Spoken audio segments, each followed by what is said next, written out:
Alex, do you think there is any excuse for a broadcaster like GB News not to cover this type of protest, which, let's be honest, was totally positive, no violence, and actually is full of people who watch their channel and want to support their channel?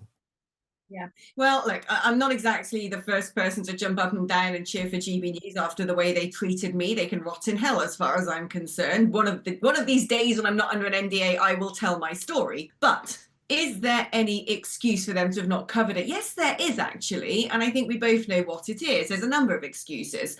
The first one is this remains a regulated channel. They choose to remain on linear television, but that, of course, comes with the hefty punishment of being regulated by Ofcom.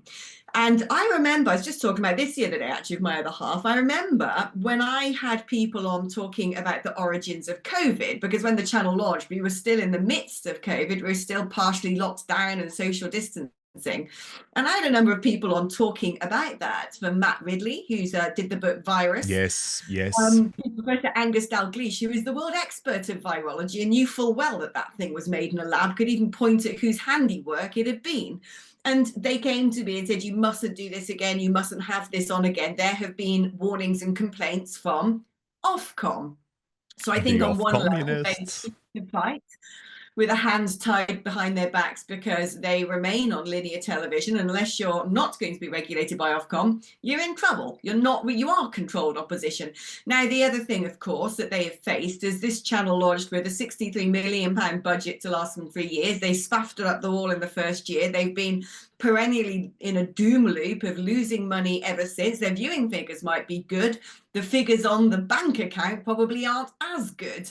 And one of the reasons that it's impacted them and they haven't started reaping the benefits of the footfall that they might be getting is because of advertising boycotts. And again, when the left moves, it moves.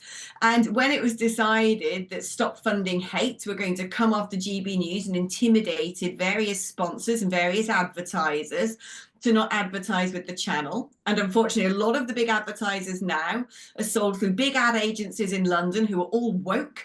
It meant that GB News could only get the odd, advert for spray-on hair and tarpaulins made in Merthyr Tydfil, which isn't going to fund the operation of a linear channel. So in that respect, GB News have kind of wedged between a rock and a hard place because they know that if they cover the sort of material that the audience might like, they're going to be in trouble with Ofcom, facing fines from them, in trouble with advertisers, facing blocks from them. So where are they going to get their money?